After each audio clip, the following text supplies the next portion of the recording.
Hello, everybody, and welcome back to episode 3 here on Football Manager 26. I'm, of course, Stuart. This is Sports and Gaming Plus, where we are back with Prin Beograd as we are getting ready to take on Lovic in the Kupa, Bulgaria. We have made two signings that are going to put us up over the transfer, not the transfer, but the wage bill. Right, so we're going to be spending more than the wage bill now. We're up to 105.7 because we're spending 7,398 euros, and we have a wage bill of 6,997.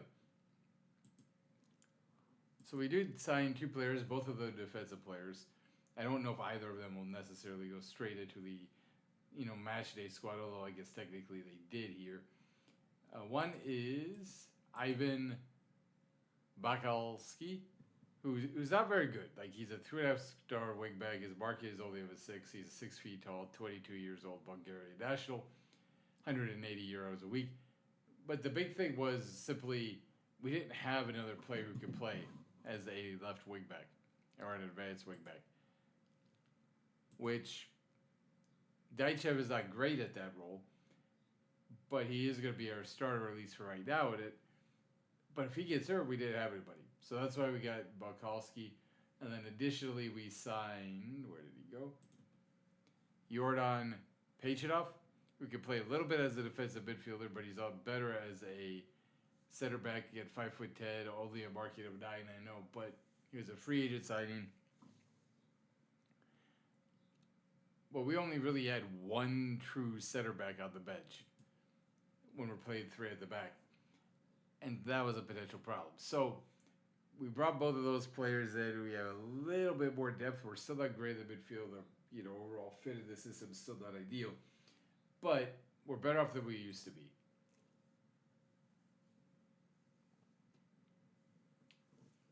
Now, I don't know if we're going to go through here the Kupa, Bulgaria. We probably should. But at the same time, we have Bachev, Bolidov, Kostov, Daichev, Stoichev, Stoyanov, Georgiev, Karchov, Buchev, and Georgiev again, along with our backup keeper, because we're rotating the squad. We've been dealing with a lot of injuries. Thankfully, we are getting a few staff members to fill the roles of like physio and head of sports science. But still wanted to try to rotate the squad a little bit. And if that means we go out early in the cup, then I guess that means we go out early in the cup.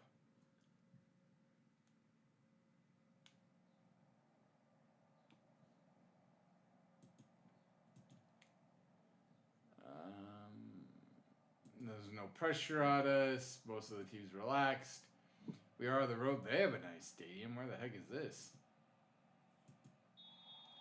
We are wearing the light green tops with the white shorts. They're wearing the all black uniforms. Again, rotating the squad, trying to. It's still early on, so it might be a little bit too early to worry necessarily about legs, but. It's also just kind of about fitness, right? Trying to get, as Bachev loses the ball, that he just stands there. It's also about trying to just get, a little bit more match day fitness and give them a little bit longer run. Nice header there by Korshakov. Stoichev has a lot of room, throws out to Bachev, and he shoots and he scores. Christian Bachev from Lazar Stoichev. And Perrin Blavgrad have taken the early 1-0 lead over Lovic. That's a great header here by Gorachov. Stoichev gets it, plays it long. Good run here by Bachev. And yeah, we do take the early 1-0 lead. Todorov came out to kind of got caught in no man's land. Kind of was coming out. And we slotted past the keeper for a 1-0 lead. Bachev is a teenager, right? He is a guy who, if we don't get promotion, which right now is questionable whether or not we'll be in a spot to try to get promotion for next year, then he is a guy who might end up being our primary striker. Potentially, depending upon, what the rest of the squad looks like in terms of meeting the age requirements, for the Bulgarians. Secondly, now, we're way too early in that. We've only played I mean, that should have been a tackle. Who was 17? Georgiev and the ball's deflected out. I was gonna say, or just went wide. I guess. Okay, I was gonna say they're gonna equalize there, but thankfully they do not. We have a free kick here in the 25th minute with Kostov, who decides to shoot, and it's tipped outside for a corner.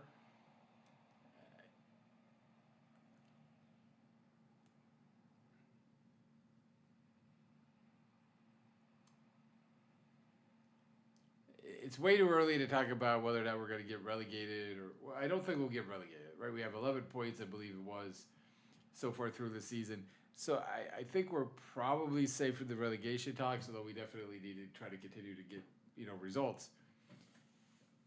But when it comes to the idea of either getting automatic promotion by winning the league or being in a promotional playoff at the end of the season, why is okay? Well, I guess we still do have a little bit of extra time here at stoppage time with the first half.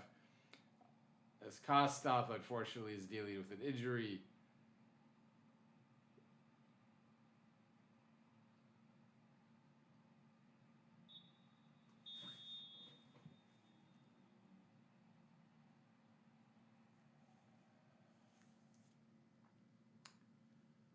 We dominated possession, 8 shots, had 5 on target, then 2 shots not on target. We outran them by 2 kilometers, plus 0.1 in terms of the average rating. Crosses, we were 9% better, 25% to their 16, and 87% passing to their 82.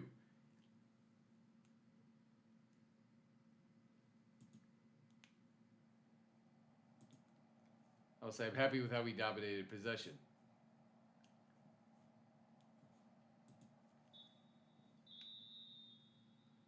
Could be a bruised knee.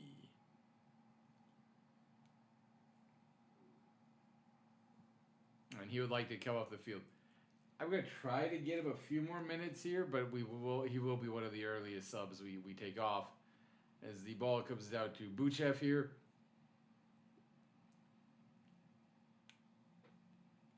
Georgiev is doing a lot of nothing right now. Hey, knocks it by the defender though. Okay. Tries for the cross. That's a shove. Although it also kind of looked like a dive, to be honest. But Petrov does push Mallet off. And Kostov comes in with his bruised knee and a chance to put us up 2. Now that bruised knee, is that going to affect his penalty? No, he still slots it past the keeper.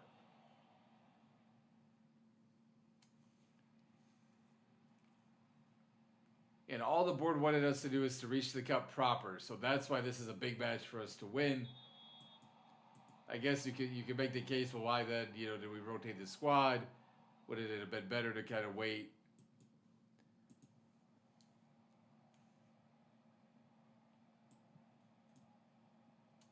Vasilev will come on. Right, now that Kostov got his goal in the cup, right? With his bruised knee, we will let him come off the pitch.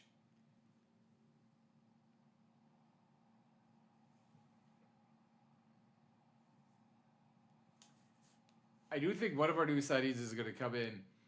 Is it Belaski, right? The left wing back. He will come in and let Daichev come off because, again, we don't have players who can really play in that role.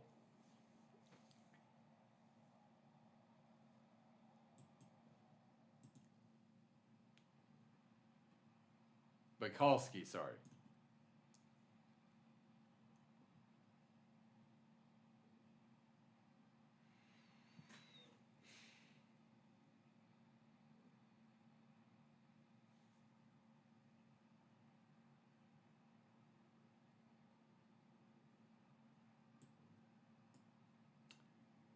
Patientov will come in as a center back.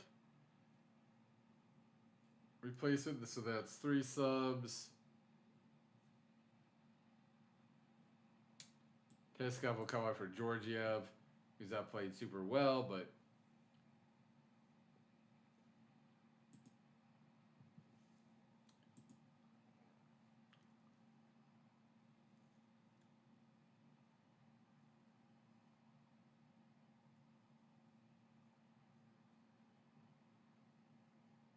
And then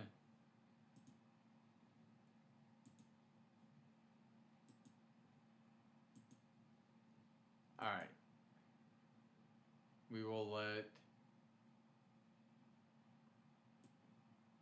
Bliznikov come in for Stoichev. So again, it's a little bit more of a veteran, replacements here as we had the 70th minute. I do think we're going to probably come away with the victory. We will go to a standard tempo and a standard time wasting. Actually go to a more often time wasting now as we approach the 80th minute. So I do think we're going to get the 2-0 victory. It's going to be good for Smilansky to come in and get those minutes. Bachov is going to play the entire 90 minutes. Malinov is going to play the entire 90 minutes. He's not playing well, but he's going to play the entire batch. As a young teenager, that's going to be big for him. Speaking of Malinov, here he is with the ball. The 88th minute, running down the left-hand wing. Back to Bukalski. To Bliznikov. Bukalski's going to try to play it into Malinov. Malinov maybe had the opportunity to center it. Instead, he takes the shot.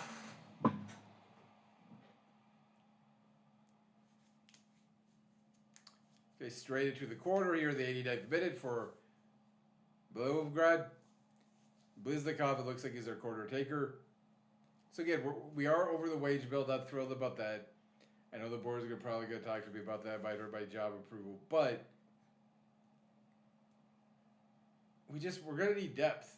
Hey, Seskov gets a assist off of a corner from Bliznikov, and we end up kind of turning this into a little bit of a laugher. 3-0 Purin, and we're definitely going through to the next round. We'll praise the lads. It's what we needed to see. It is what we needed to see. Domination, although they did have 4 shots on target. Crosses, we ended up being at 50% even. Passes, we stayed 3% better than them. We had 13 fouls, they had 7. We ran for 116, they ran for 112, so we ended up outrunning them by more. Nice work, everyone. That was good.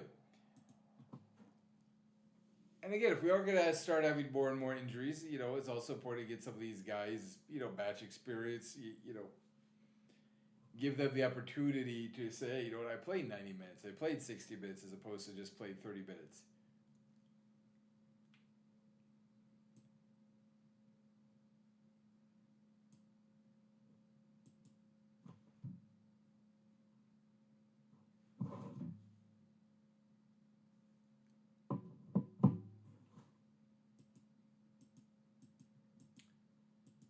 Kostov, we think, is going to be out back in 1 day.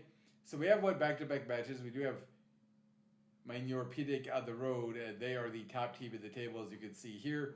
They've played 8. They're 7-0-1 with 21 points from 24. Viren, now, second place is theoretically within striking distance for us. There's a number of teams we would have to leapfrog as we're currently sitting at 8th. But Viren has 15 points. Lunov has 14 and 13, 12, 12, 12. We have 11, right? So we're 1 match. 2 matches behind. And we do have a match in hand. Now, I think that's probably going to end here when we go on the road to Minor, and I don't think it's going to go very well. But the big thing is we get through the first cup match there. That's going to be very important.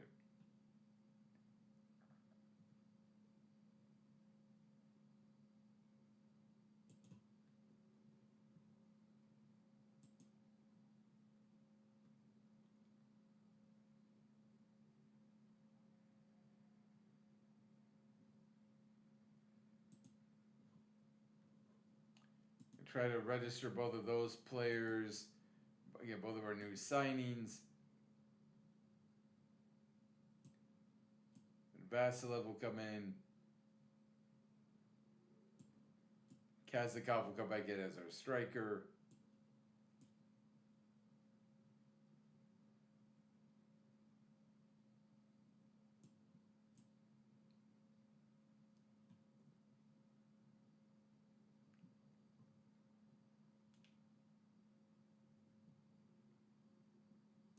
Milishev, of course, will go back to our left wing.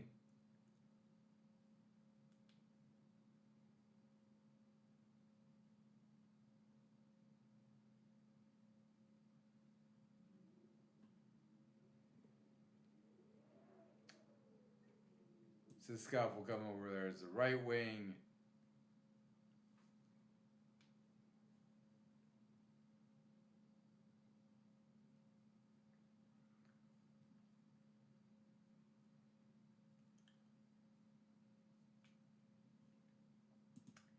That's what we'll look at with our starting 11. Oops, oh, almost forgot.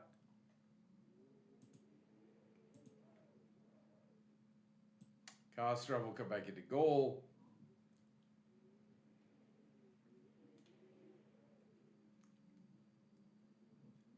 So that's essentially going to be a starting 11.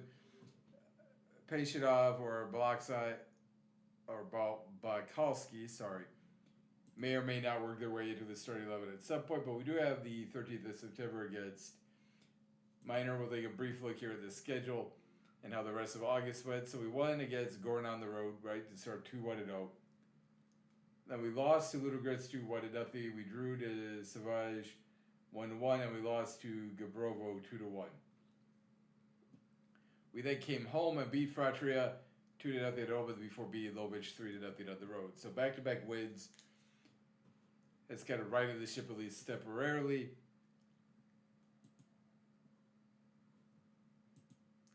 Now been here almost 50 days. Played 8 matches. We're 4-2-2, back to a 50% winning percentage. So we're going to take a break. We're going to go into the real world kind of club and take a look around a little bit more.